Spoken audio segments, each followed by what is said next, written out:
The Survivor Specialists are back, and today we are digging deeper into episode number 5 of Survivor 49. I am joined by Rizgod Hater. That is what it says. It does not say Russell Muscle TV there. It says Rizgod Hater. What did Rizgod ever do to you? Is it just because he's a Yankees fan and you're over here decked out in your full Blue Jays attire? That's a new hat. That's a new shirt. Anything else? You get a tattoo? I'm feeling good. If we win the World Series, I might have to get a tattoo. We're still 4 wins away from it. I secured tickets for Game 2, so I'm excited about that. I'm sure as we get into the podcast, we can talk about why it says Rizgod Hater right there. But Phil, I'm excited to be here. I was most excited about when you texted me saying Will's not going to be here. I was like, this is going to be the best podcast ever. Well, this one's and the Thursday night is normally Blake, which honestly Blake is even worse, right? Blake is not here, unfortunately. Everybody, I know some of the fans now are just going to be tuning out, going, "What do you mean Blake's not here? I only tune in for Blake. This is my once a week." Blake again having a work thing come up, so not able to jump in here, unfortunately. But yeah, this will be good. I'm excited to dive into this. We're not going to talk too much about baseball, but I think I speak for everybody who doesn't live in Los Angeles. I hope the Blue Jays win. So we'll just get that out of the way now. Good. I think everybody's saying that. So we'll see how that goes. But yeah, I can't wait to find out what Rizgod Hater is. If that doesn't give you enough incentive to stick around and keep hanging out, I don't know what will. What did you think about last night's episode? Phil, I tune into your show every week, and so I don't want to sound like a broken record. I'm excited for Survivor 50. I'm excited for hopefully the new era and not the new old era, which was season 40 to season 49. I'm hoping we're going to be doing new things at some point. I think it's a good season. I think Survivor 49 is fine. I'm always going to watch Survivor. I'm always a Survivor super fan. But what are we doing anymore? Like, I don't know. That's kind of where I'm at. This was a good change. I like how we're doing 2 tribes, but unfortunately, with the 90-minute episode, when you had such an obvious boot, the producers and the editors, they did the best they could. I just wish when we had 2 tribes for the first time in half a decade, I wish we had something else here. Mm-hmm. Yeah, I think that's been a lot of what people are saying. I mean, I found last night's episode to be quite good. I enjoyed that one quite a bit. I know Will was coming out saying it's the worst pre-merge and he doesn't think it's close of the new era. Now, we forgot to talk about 46 last night. We brought up 44, but we were arguing about 44 versus this one. 46, people forget, like the Jelinski stuff is fun early on. Then Jess goes home and Banu goes home twice. So that's not really that much fun. I know the gem boot is okay, but we could have a pretty good boot coming up here. We're going to have 3 tribes of 4 and all of that. What I appreciated about last night's episode is they did not just strictly focus on the boot. And what I want to talk about here is I got in a text. I'm not going to say who it is, but I'd gotten a text that said they didn't like how we didn't spend time with the one tribe. So it was obvious Jason was going home.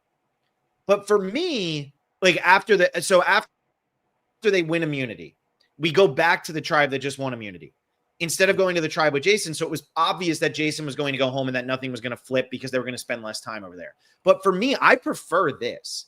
I'd prefer, if it's going to be a predictable boot, let's spend 10 to 15 minutes with the other tribe and learn something about them rather than spend 10 to 15 minutes pretending that something crazy is going to happen and then nothing crazy happens. I want the drama from the other tribe. And I thought there was quite a bit. I thought the chicken scene was quite good. And Max Coop wants to know, does Russell have the muscle to kill a chicken? You know what? That might be a new YouTube short coming soon. We'll see if that's even allowed. Yeah, I was going to say, are you actually going to kill a chicken? My God. But that's what I appreciated about it. And I feel like we so rarely go back to a winning tribe.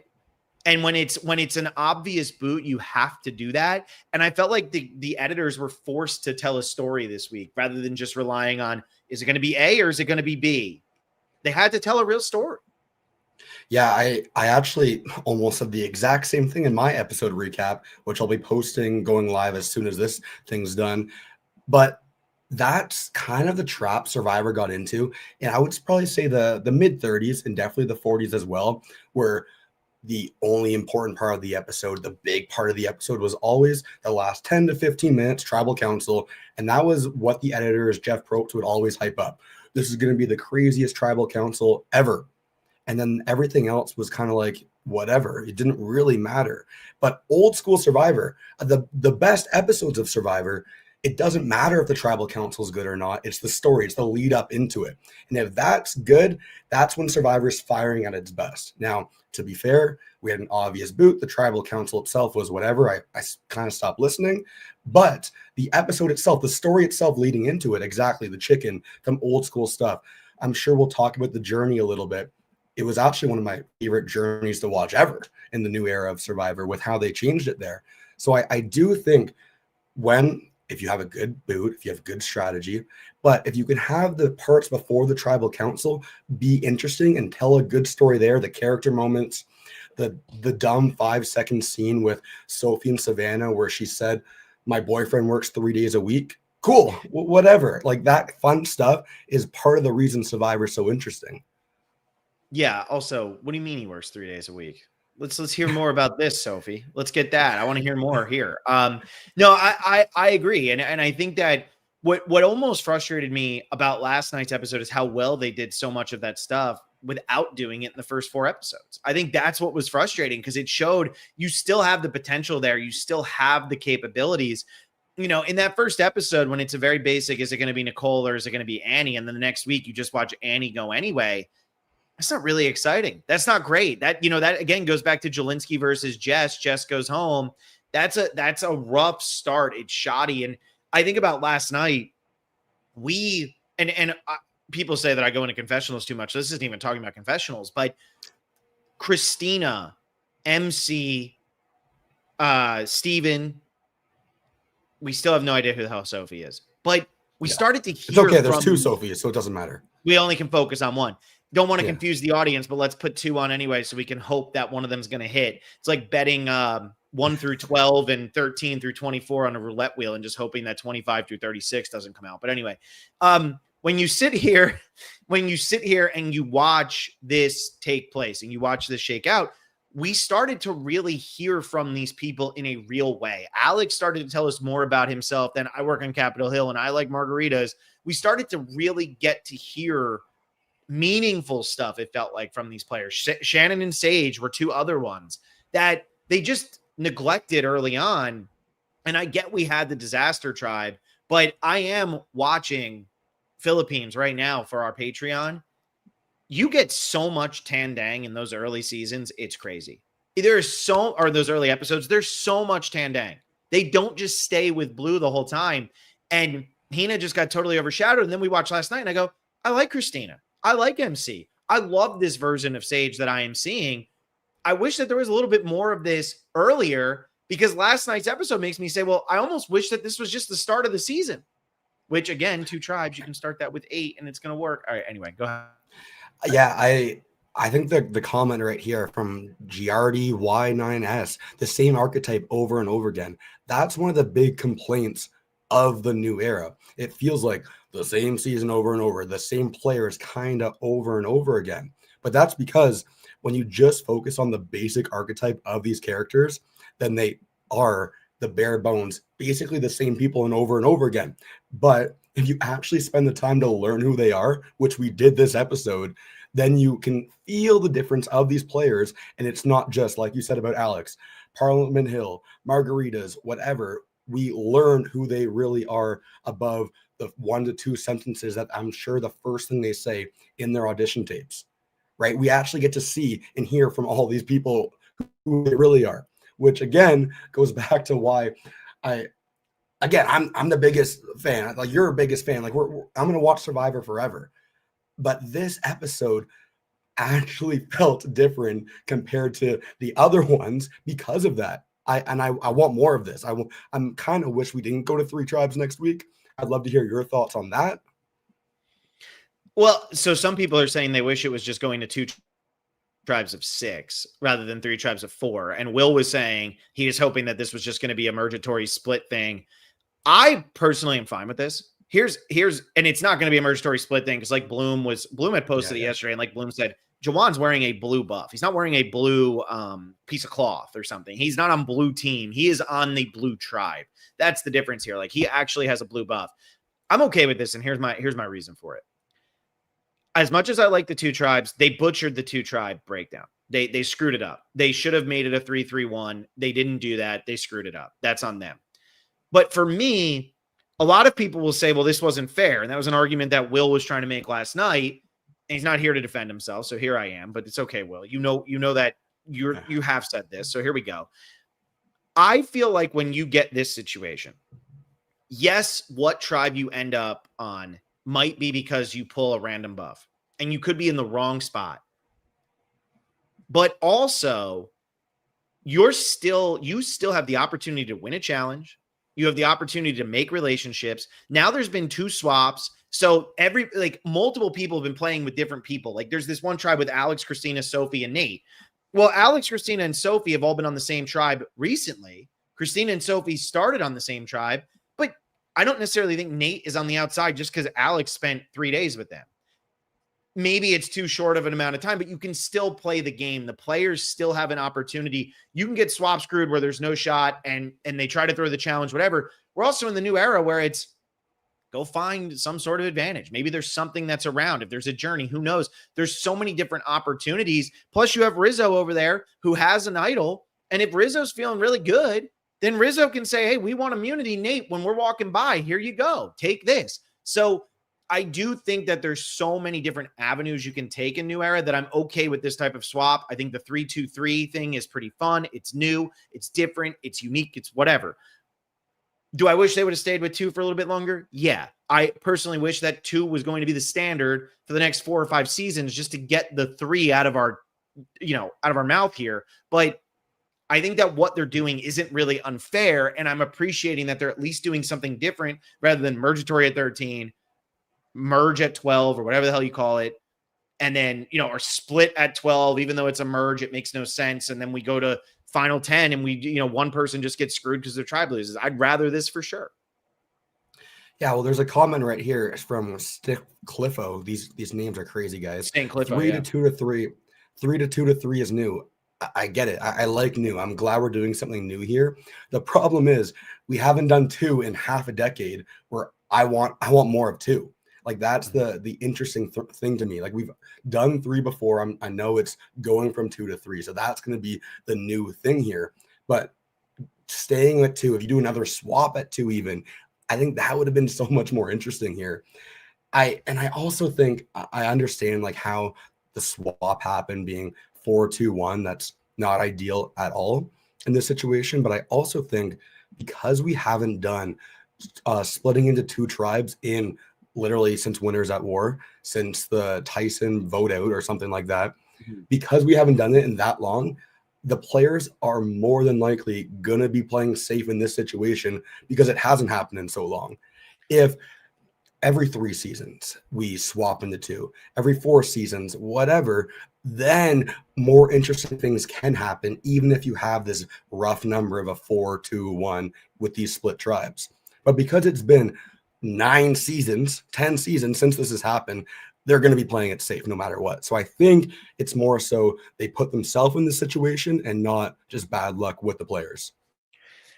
I also think a lot of people talk about if you're going to do 3 tribes, why aren't we doing 2 tribes going to tribal council early like we saw in 41, right? Yeah. That is something, and I think on season 50, with there being 24 players, I think we're going to see 2 tribes go to tribal council pretty much the entire pre-merge. That's my prediction. I think for the first 5 episodes, you're probably going to watch 10 people get voted out of the game. See, this is where that's how you fix this problem, though. Let's say episode number 1, the tribe that wins. You're going to 2 tribes at final 14. Right, you're going to do it because a lot of people were talking about, well, why'd they have that challenge set up, whatever. They were planning to do a final 15 challenge and then go to 2 tribes at 14. It just got sped up because Jake got pulled. So they'd already built that set for 3 tribes and they just had to, they had it there. So they said, everybody come in, we'll do this. And it's a Survivor fake out. If you're going to do this, though, to ensure that multiple tribes go to tribal council. Because, look, every time a new season of Survivor starts, you don't know if there's going to be a disaster tribe or not.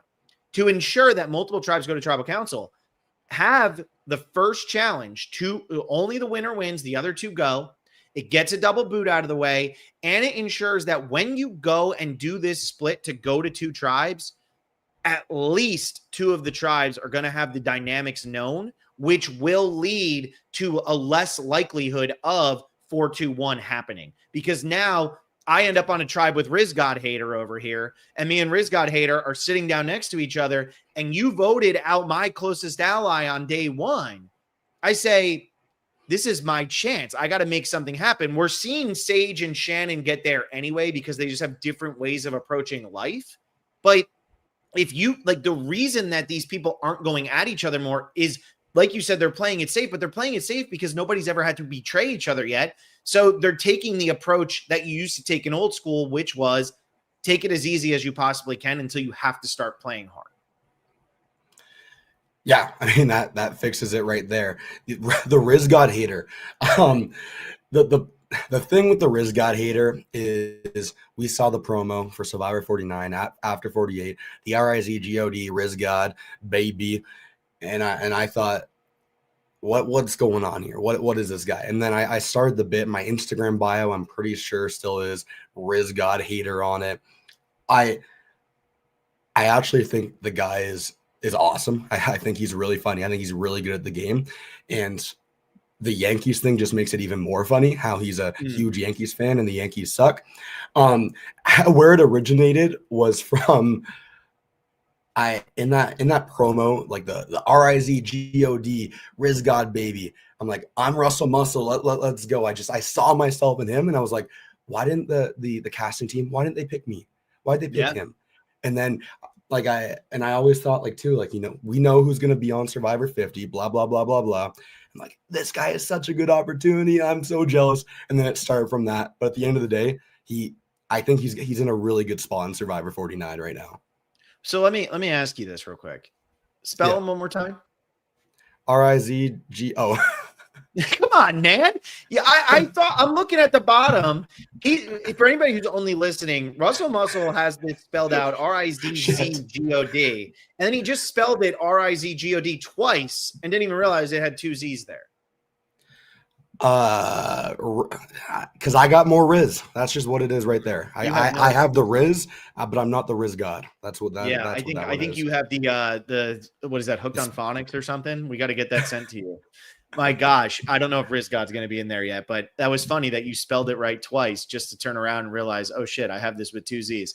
Yeah, I feel like Rizgod's in a good spot. So let's talk a little bit about Rizgod, being that he's going to be on 50. And we talk about that so openly here. At this point, we're 5 episodes into the season. If you're listening to our podcast and you don't know Savannah and Rizgod are on 50, I don't know how you've gone through listening to our podcast. So I'm not even really going to give spoiler air quotes warnings on that anymore. I'm just going to openly talk about this now for anybody who's here. We're 5 episodes in. It's known. I am surprised at how small Rizgod's edit has been so far. I am surprised. He had a huge episode 1 and he had a huge episode of finding his idol. Otherwise, Rizgod's been pretty quiet in the other 3 episodes, while Savannah has been all over. And I think Savannah is kind of breaking archetypes. People were talking about, the same archetypes over and over again. I think Savannah is breaking archetype a little bit here, but I am surprised that we don't have more Rizgod, and he's now gone to 2 tribal councils. I thought that he would be eating up so much more screen time than he has so far. My Wi-Fi is being a little finicky right now. If I lose you for a second, just a warning right there. Yeah, all good. I think that might be a little bit of Rizgod. We need, and we need that idol to come into effect. I do think that, and I know Savannah, Rizgod, both on 50, blah, blah, blah, whatever. Savannah is one of the best confessional givers in the new era. Like, all of her confessionals are standing out. Every single one of them are popping. I think it was Will last night on your podcast. I always listen to the first few minutes of The Specialist, fun fact, as I drive to work Thursday mornings. That's a miserable start to your Thursday morning. Oh, it's great. It lets me think about Survivor as I'm on the way to work, and said something about it. I can't remember exactly what it was, but I think it is. Oh yeah, how Savannah was giving these things about Juwan, about how, hey, I hate him, he's not a good player, I want him out. But she's probably saying the positive things about him too. But her confessionals are popping so much and so well that they're just going to use them no matter what. The thing with the Rizgod, Rizgod, Rizgod baby, is now that Sage has told everyone on the other tribe about his idol, I guarantee you he's either going to flame out like crazy, he's going to have a crazy idol play, something's going to happen there, which is why we're going to see him later on in the Survivor history. And by the way, it was so annoying in my episode recaps. I would give spoiler warnings too. And I had people flame me in the comments being like, why'd you just ruin Survivor 50 for me? So leave me alone. Yeah, exactly. We didn't ruin Survivor 50 for you. It's just public knowledge at this point. CBS hasn't stated it, but if you're a Survivor fan and you're this in the community, it's out there. We did an entire brand steal. We have Savannah and Rizgod on multiple thumbnails for our Survivor 50 coverage. I agree with you about this Rizzo thing though, with the idol. I keep saying this, but I want to commend Sage's gameplay last night because I think she took advantage of every opportunity she could, right? It's a football game, right? You're going to have a couple chances in the red zone, a couple turnovers. You have to take advantage of the opportunities you get.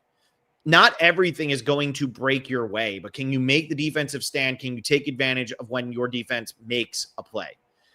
Sage did that last night. Sage did such a great job. What I'm worried for Sage is that she is on a tribe with 5 people. I'm not counting Shannon in this. She's on a tribe with 5 people she doesn't know all that well at all. Now, she's trying to work her way in. She's trying to say, look, Matt's gone. Keep me around. Let's get rid of Shannon. My concern is all it takes is one of those 5 people to say, I like Rizgod more, or I'm feeling good with Juwan, or I'm feeling good with Savannah, or I'm feeling good with Nate, right? We have MC just bond with Nate over on the journey. Now, will this come to fruition? I don't know. But if somebody gets desperate, Sage just gave them a lot of information and they can turn around and say, it was Sage who told us. I still think it was the right move for the situation because Sage needs to be hoping she can get one more day in the game. And that was her opportunity to say, guys, I'm with you. Screw Shannon. Screw my old red tribe. I don't care. But all it takes is Steven feels like he's on the bottom. He's going to be the next person to go. And he goes over to Rizgod and he says, hey, man, I just want to let you know. Sage said, you have the advantage. You have the idol. Are you going to get rid of Sage? Or are you going to get rid of me? And that's going to make Rizgod maybe think a little bit. So I think it was a good move, but I do worry a little bit for how this is going to ultimately end up panning out for Sage. Am I back? Am I here? You are back. You were frozen, and that's why I kept talking for a little bit. I don't know how much of it you heard, but I was pretty much just saying that I'm worried that somebody's going to get desperate and get rid of, and that's going to ultimately lead to blowing up Sage's spot. Yeah, I'm super curious your thoughts on this. I almost thought this Jason and Matt back-to-back vote outs was very similar to the start of the season with Annie and Nicole, how one was going to go one week, the other one was going to go the other week. And what you think would have happened if this other tribe went to tribal council between the battle of Sage versus Shannon? Oh, I think Shannon goes home, no doubt. I think she's done. I think Shannon's cooked with that tribe because that tribe is, again, people are asking, is she phony? I think Sage actually summed it up very perfectly. She finds the vulnerability or she finds the thing to latch onto, and then she just harps on it. And she just keeps going, right? And I had said this, I did the pre-show at Survivor Now yesterday over on their channel. And I had said that a lot of people are saying they think Shannon's disingenuous. I don't think Shannon is disingenuous. I think Shannon is very authentically who she is. I think Shannon, though, is like the person who, if I tell a joke in a group of people that I don't really know, and I get a couple laughs, you try to find a similar joke again to make people laugh again, right? It feels good when people laugh at your jokes.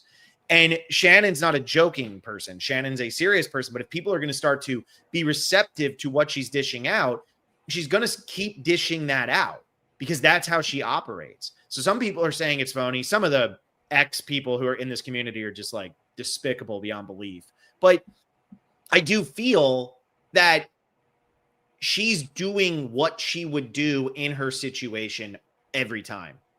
Sage is just right now connecting with people on a different level than Shannon. Shannon's is coming across somewhat phony, even if it's not, whereas Sage's is coming across very transparent. Sage just spilled beans. Shannon didn't spill beans. Shannon's never going to spill beans. Sage is somebody to trust moving forward.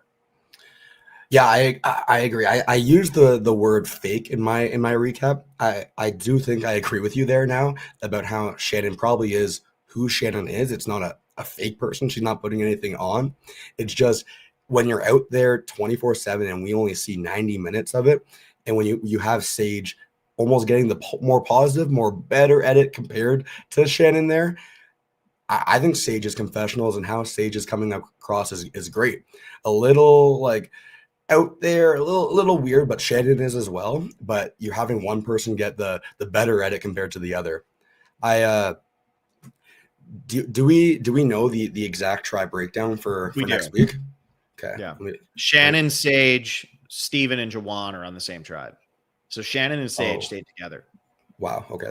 I hope they go.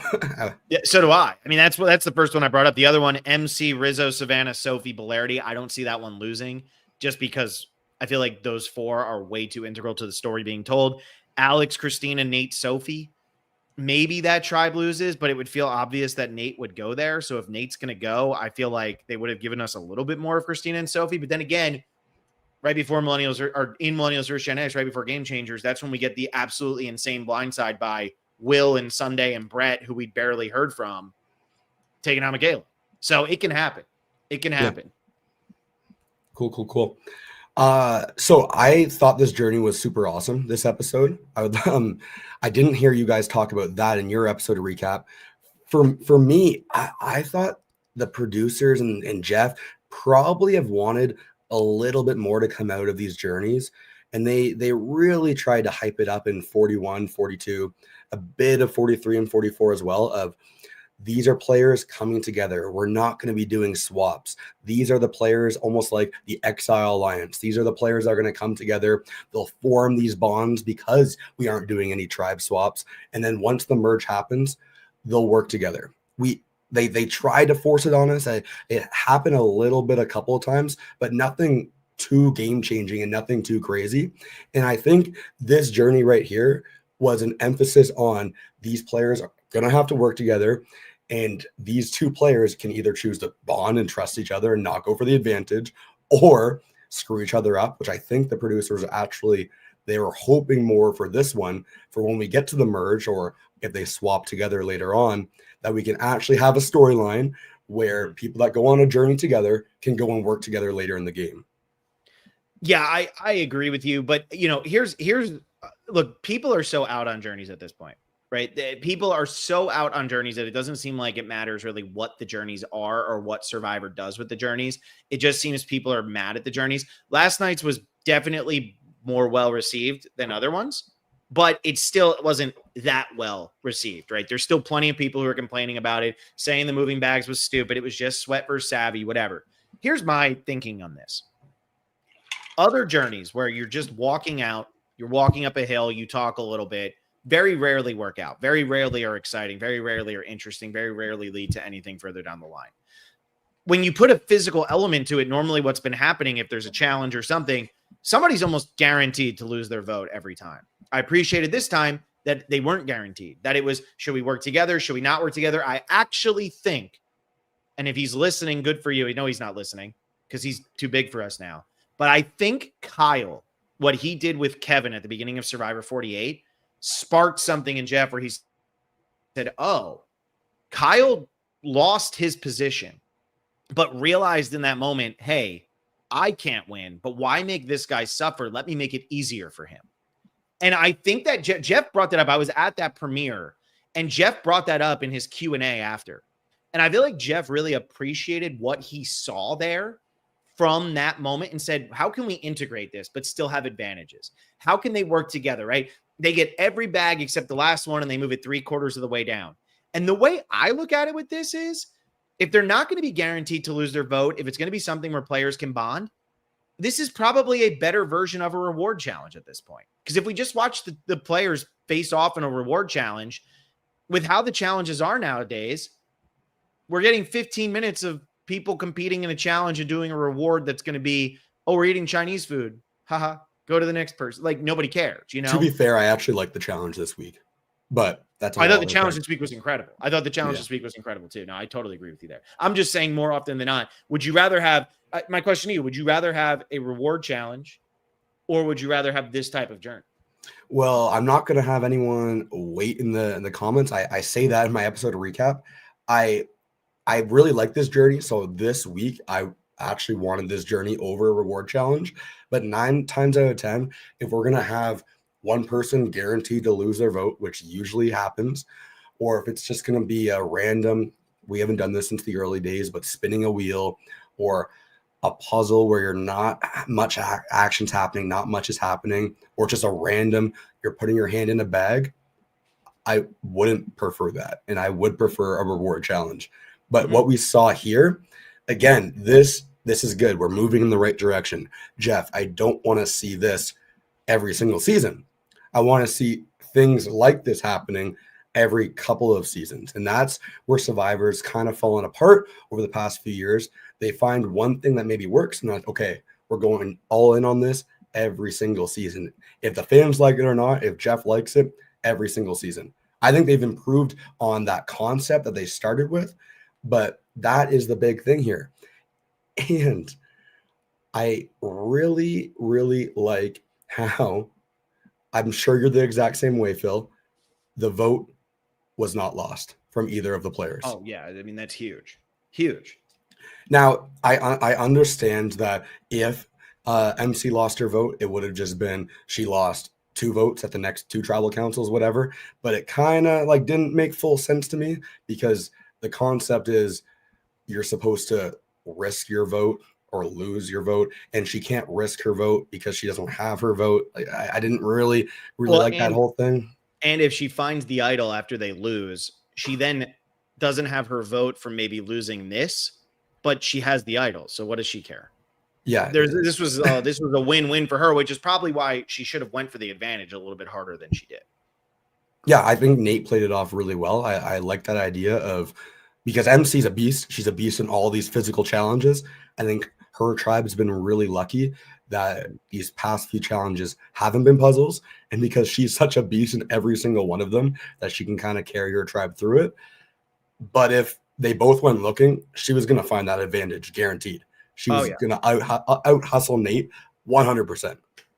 Yeah, not even close. And I agree with you, though. Like St. Cliffo here says, it's becoming too formulaic. We don't want it to be formulaic. This is a good step in the right direction. Now keep doing different versions of this. That's why I was praising the coconut challenge a lot. And a lot of people, oh, it's not that good. It's what, blah, blah. I was praising it because it was a step in the right direction. This challenge last night is another step in the right direction. What is the old, whatever the saying is, the journey of 1,000 miles begins with one step. Survivor has gone the wrong way for a long time. You got to start walking back in the right direction. And you can't, in my opinion, as somebody who's been doing this nonstop for 10 years now, you can't look for the negative when the positives are also there. And I'm not saying that you can't critique. You can critique whatever the hell you want. I'm just saying, as a fan base, I think we tend to look for the negative when the situation is 75% positive or 80% positive or hell 51% positive. We focus on the negative aspect of it rather than the positive aspect of it. And so when I saw that coconut challenge, there's so much wrong with that challenge, but it's steps in the right direction that get us to what we had last night. And if you were to say to me, would you rather have a reward challenge that's going to be similar, or a reward challenge every week, or a journey that is going to be similar to what we saw last night, and it's just going to be different variations of that, I'm going to take that journey. And I think when Survivor is going to be at its best is when they figure out how they can have a journey one episode, a reward challenge the next, and the journeys look like this, and the reward challenges are good and actually playing for something. I don't know if we'll ever get back to that point, but that's when Survivor would be at its best. And they're clearly moving in that direction, because we're not watching people roll dice anymore. It's huge. In all my episode recaps, I always start the video with like, comment, subscribe, which, by the way, if you're still watching this 34 minutes in, blah, blah about this, make sure you're subscribing to the Survivor Specialist. They're the best people out here when it comes to Survivor content. But in my recaps, I always start it with a question, be like, hey, comment down below, and I'll pick one person to win a puzzle, whatever. This week, my question was, we're 5 episodes in now. What season in the new era compares to 49 the best? And I explained it a little bit more. Say if you want to go like past the new era to all of Survivor, you can. But because the new era itself has been so formulaic, and I felt 49 is changing it a little bit, what season do you think is first 5 episodes similar the most to 49? What do you think? Out of any new era or any season overall? Let's go new era first. I want a new era. So the first 5 episodes, what's it most similar to? I would probably say, God, I would probably go with season 46, I think. Okay. Which is that not the answer you want? No, that makes sense. It just because I think this season's got potential. I think the past 2 episodes have been really well done. I just hope that the post merge can really hit it out of the park. Yeah, I mean, in 46's post merge was electric. Yeah, exactly. Exactly. It's great. Yeah, there's a lot of potential here. There's a lot of potential. I mean, I think that's what's been set up really nicely is if you look at the players that we have left in the game, with the exception of Sophie Segretti and the exception of Christina, it does feel like anybody else can win because they're integral to the story now. And I feel for Christina and Sophie at this point, but they've just been totally omitted from the edit. Christina's starting to pick up a little bit. Sophie gets one confessional here and there. We don't hear from her unless she's giving a confessional. Like, we're barely hearing from Sophie at all. But everybody else, Alex, Sophie Bellardi, Savannah, Rizzo, Nate, Jawan, you go down, Steven and MC, you're talking 8 people who legitimately feel like they're involved in this. I don't think Sage and Shannon can win, but Sage is a player now. Shannon's a player now. So there's a lot of potential for what could happen next. We had to suffer through some bad episodes, but hey, 46 might be the second or third best season of the new era. And that pre-merge is brutal. It's terrible. Yeah, it makes me really excited for maybe, possibly, no Mergatory this season. We're changing it up. Yeah, I think it's out. Yeah. I think and I think that means really, really, really good things for Survivor 50, which I know a lot of fans, I felt it in my comment section, a lot of fans are kind of just going through the motions with 49 and just excited for the future with 50, which if you're not paying attention to Survivor 49, then you need to start right now, because a lot of the concepts that they're going to be doing in 50, the breadcrumbs are probably right here for 49 on what's going to happen. Like splitting into 2 tribes at some point, probably going to happen. These better journeys, probably going to happen. 2 tribe swaps. Yeah, 2 tribe swaps. I like it. They're figuring out how to do 2 tribes and balancing the flow of the episode with 90 minutes. They did that here to get ready for Survivor 50, I'm guessing. So like Survivor 49, hopefully the post-merge is really well done. With you saying that Survivor 46 feels the most similar in the pre-merge, makes me think it will be. But whatever the case is, pay attention right here, right now, because this is going to make Survivor 50 so much better. Yeah, that's been a big thing that I've been harping on is I feel like this is a testing ground, right? I feel like this is a big time testing ground for 50. They want to see what works, what doesn't. And yeah, you're only finding out right now, but during 48, they didn't know exactly what 50 was going to look like. So I definitely think that you're on to this right here. Like even if you think this is a dumb twist, this is a dumb twist, this is a dumb twist, see how it gets changed around or tweaked for season 50. We're not going to see an exact replica of 49 for season 50 like we did with 41 and 42. Oh my God. That doesn't work. Yeah. Jeff learned that does not work. So we're not going to get the same season. What are they tweaking? What do they also think didn't work? Because right now, they don't care what our opinion is because they've already filmed 50. 50's in the can. It's done. Mm-hmm. But what did they think wasn't working from 49? What did they think needed to be tweaked from 49? Are we possibly going to get to 2 tribes earlier in season 49? Who knows? The problem with getting to 2 tribes in 49 or in 50 is I just don't think they have enough time to go to 2 tribes and continue to vote enough people out. So that's where I think, there's just not enough episodes with 24 people. but I could be wrong. Could absolutely be wrong. Yeah, it makes me excited. I hope we continue in this direction of rewards. Like, let's have chickens on Survivor 50. I put in my recap, like, Mark the chicken is back. I mean, they killed him off right away, but it was interesting to see. I know chickens have been a thing a couple times in the new era, but seeing these new era players like not really know what to do with chickens on Survivor, I thought it was very different from what we saw in the old school seasons. There seemed to always be one or two people that was like, yeah, I've killed a chicken before. I know what to do. I know how to get its feathers off and everything. But in this season, they had no idea what they were doing. Yeah. Yeah, there's no Southerners on this season. There's no farmers. There's not like it's all city people. That's who they're casting now, because that's who the casting team relates to. That's I don't think they really know how to cast somebody who's not a city person at this point. I'm not going to say no offense. That's all I'm going to say. So I just think, and you know what, though? I appreciated the growth we got from Alex and Steven in this moment. I thought that was cool. Now, if I watch Colby kill a chicken in season 50, it's not going to be as crazy because Colby's killed chickens before. Like, that's not going to be some wild, crazy moment. But this was a cool moment between Alex and Steven, because back in the day, you'd always have one person on the tribe who you could just say, hey, you want to do this? Yeah, sure, I'll go do it.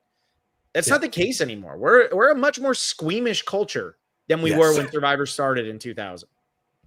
Yeah, and then even seeing maybe it was Sage or Shannon, one of them said, I'm not even a vegetarian. I love chicken, but this is a weird moment, killing the chicken, hearing the squeamish stuff happen. Like, that felt real this season compared to the older school seasons when you had one Southerner who knew how to do it all. So I actually really appreciated how they took the time after the immunity challenge. I know part of it was an easy vote off. They knew what was going to happen, so they wanted to spend some time here. But back to using the time, the 90-minute episodes, spend some more time with the characters. I really appreciate it, and I hope we see more of this. Yeah, and I hope that they're realizing that, right? I know, again, don't go. I don't know where they get their information from, right? I don't know where Survivor finds, hey, this works or this doesn't. I doubt they're listening to us. Are they just listening to RHAP? I don't know. Maybe. I know Jeff makes sure to say On Fire is the only official Survivor podcast, which is true, but he really harps on that. Is he listening to any other podcasts? Are there other people who are doing research about this? Who knows, right? Or are they just looking at X? Are they just looking at Reddit? Are they just looking at Instagram? Are they just looking at TikTok? I hope they're not looking at X. That's what I'll say. I refuse to go and create another account. I know a lot of people say all the time, you got to go over and you got to make a Blue Sky. I'm not going to go make a Blue Sky account. I don't want to have X. I don't want to have Instagram. I don't want to have TikTok.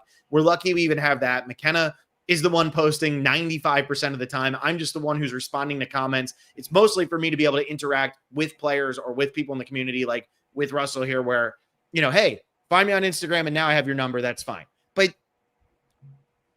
X is so depressing about the show right now. Yes. It's so depressing. It's so bad. It's so bad. Why are you watching? You're watching because you want to get 6 retweets on your bitching and complaining. That's all you want to do. And it gets so old to see that over and over and over and over again. I think last night's episode is what Survivor should be striving for. Where I'm not saying that this is perfect, because also the first 4 episodes aren't perfect. The setup wasn't perfect. But last night's episode was predictable boot, but good storytelling throughout. Good moments, different types of challenges, physical, different kind of journey. That's what the show should strive to be. They need to make a show that is not based around the boot. And if you get a great boot, awesome. Don't go listening to just people on X. That's still the stupidest thing I've ever seen, or whatever else they want to say. Don't be doing that. Just understand that last night was such a step in the right direction for what Survivor has been in the new era. Look, Survivor, if you compare Survivor 49 to Survivor 41, I know your thoughts on Survivor 41. You hate Survivor 41. We are actually in good Survivor again. It's not great. I don't think it's great Survivor. I don't think it's amazing Survivor, but we're in good Survivor again. The problem is, I think it became the cool thing to do. with Survivor 41, 42, 43, with all the content creators, all the podcasters, you get a lot of impressions on Twitter, X, Instagram, whatever. If you hated on the show in 41, 42, and part of it was warranted. Part of 41 and 42 sucked. It wasn't good Survivor. All of 41 sucked, just to correct that. Sorry. But you were a big person saying that 41 wasn't a good season of Survivor. Other people were as well. I definitely said on my show I wasn't a fan of 41. And so because of that, everyone else starts doing that as well. And it becomes the cool thing to hate on Survivor. And then boom, you're on X, you're on Twitter. And like you said, you get your 6 likes for whatever it is, because, oh my God, Survivor sucks. And then boom, you get some impressions. That's what some people are interested in. And guess what? Survivor now is not Survivor 41. Survivor now is good, fine, decent Survivor. But people are still in, oh, it's the new era. They're relating it to 41 because we don't have themes anymore. They're all just numbers. They're relating it together and hating on it the whole time. Get over yourself. It's not that. We're moving in the right direction. And I do think that there's certainly some stuff that's boring, right? I thought last week's episode was really bad because I thought the swap was a disaster, right? But again, it's trying to find some of the positive stuff. And I do think some people just watch it to be negative. If Blake was here right now, he'd be telling us, you guys are wrong. This shit sucks. I don't want to be here. He does want to be here. I've never met Blake. You've never met Blake. Okay. Well, Blake would have a negative spin for sure. The thing is though, and it's not telling people that you're wrong. It's just like, I don't think a lot of people are giving their authentic opinions. I think it's exactly what you're saying. It's, oh, this sucks. I'm going to get my dopamine hit because I'm going to say it sucks. And that's it. There's a lot of Survivor that sucks. I think the first TikTok we did for this season was, here's the 3 worst things about this premiere. Because I thought the premiere was terrible. I thought the premiere was one of the most boring premieres in the history of the show. Well, and it's a great example right there. Yeah. I have a video coming out soon. I think it's the worst strategic move from every season of Survivor with receipts, whatever. I put a negative spin on it because guess what? That gets the clicks. That gets the impressions. But if you're just being negative about it all the time, that's what drives me nuts. When I'm watching Survivor episodes now, every once in a while I will tweet just because you got to do it if you're in the community. Yeah, you got to play the game a little bit. But I actually get more upset when I'm on Twitter, on X, whatever, watching the episodes, because seeing that stuff drives me nuts. Like, then don't watch the show anymore. They're like, it's good TV. Yeah, I mean, yeah, and the thing, as we're sitting here talking now, I guess last night on Fire, Jeff and Jeremy were discussing whether or not Parvati's win in AU versus the World is a full win. So now, like, the thing that's circling on a lot of the sphere is how awful Jeremy and Jeff are, and now people are trying to take advantage of that and whatever. And again, it's like, are people giving their real opinions about whether they actually think Parvati's win is a full win, or are they just saying the thing that's going to get them the most likes from the people on Instagram and maybe get them invited to like a party that Parvati's at? I don't know. Okay. So go ahead. McKenna, we're 48 and 12 seconds in. Clip this. Phil, is Parvati's win in AU versus the World, is it real or not? Is it a full win? No, it's a gold medal. I've talked about this. It's a gold medal at the Olympics. It's not an NBA championship. That's it. It's like, she won the game. Yeah. But I don't think she fits into the Sandra and Tony thing. She played a 14-person season that was 10 days long or whatever the hell it was, or 12 days long. I just don't think it means as much. And I also think starting her on a tribe with Suri was one thing. But hey, I'm just saying, look, Jeremy and Jeff said what they said.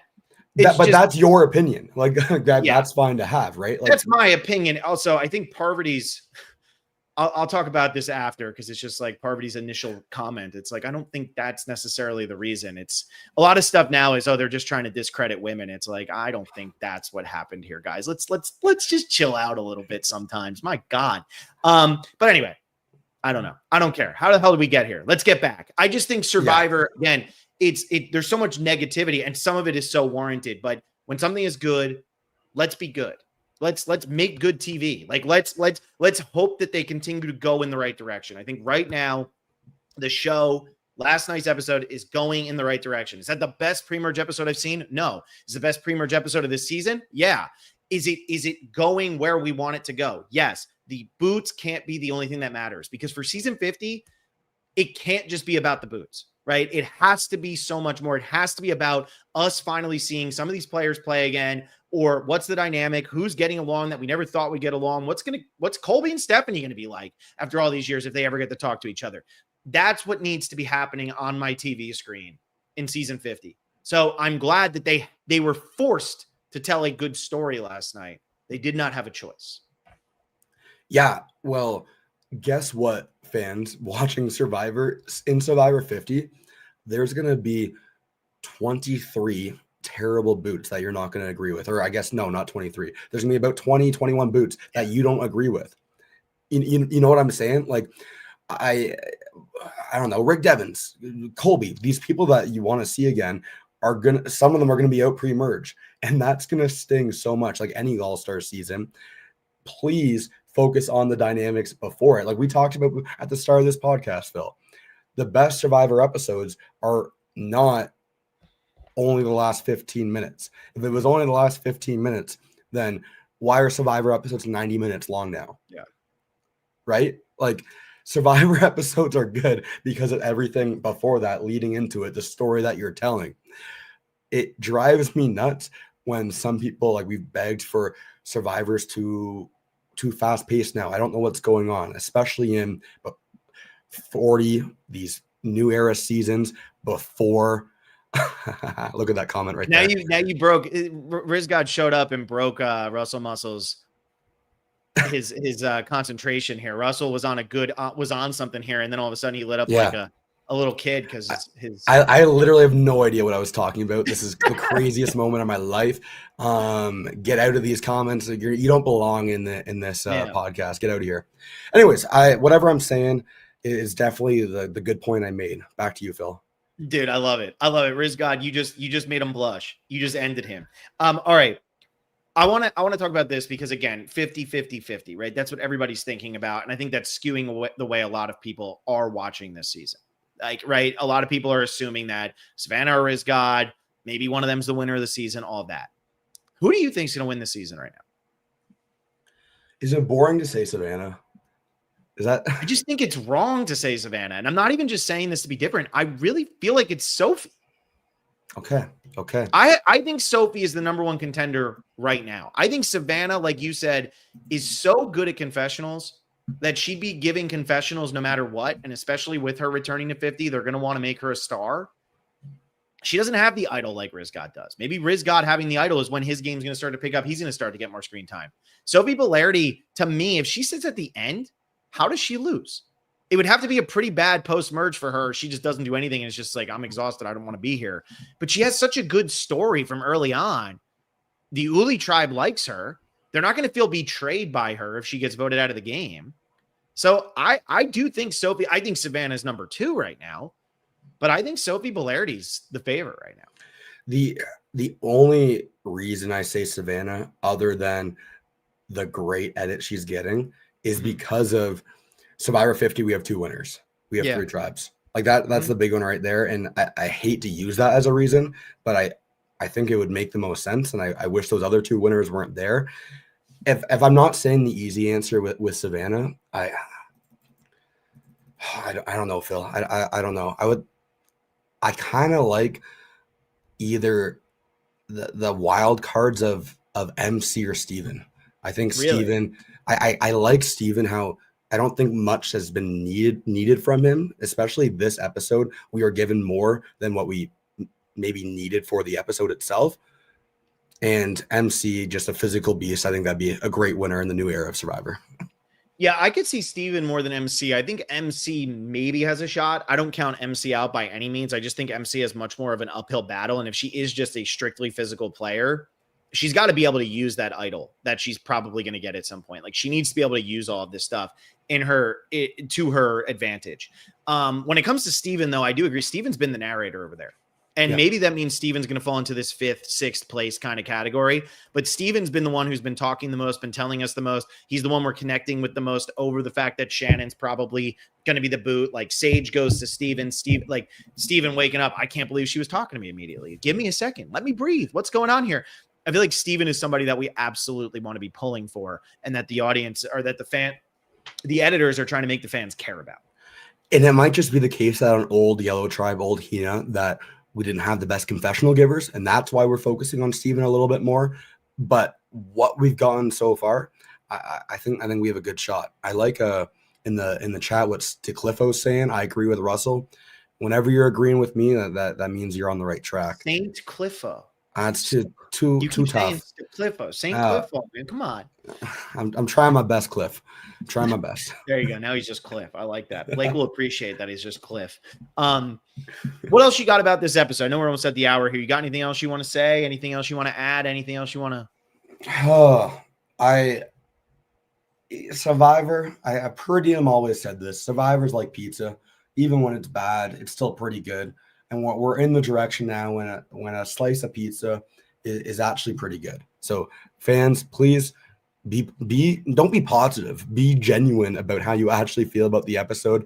I think that's kind of what drives me nuts and about the people on X, the other content creators, things like this. Survive, then don't watch the show anymore. I really I feel really heated about this conversation what we had earlier about all this negativity out there. Why? Survivor's a good show. It's been going on for 49, 50 seasons. I really hope it goes on past Jeff. Find someone awesome to do it, whatever. I love this show. I'm going to be around for a long time. That's all I got. Nothing 49 related. It's just I'm a big Survivor fan. Rizgod jumped in late here because he said, what's the lore behind the Rizgod hate? Make him go back to 7 minutes into the episode, man. I got to get that view. I need that 46 cents, Rizgod. You got to go back and watch it. Sorry. McKenna, click it or clip it. Click it. There we go. I'm frozen again. Awesome.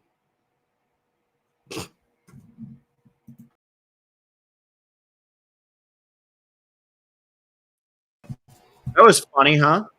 Wow, we're back. Dude, what a disaster. My whole internet just totally crashed for no reason. Like literally no reason. My entire computer just completely crashed and I had to restart the entire thing. Nothing would work. Well, we're still live here, it looks like. It put me backstage as soon as it happened. We're still on the Survivor Specialist channel. Guys, we're back. What's going on?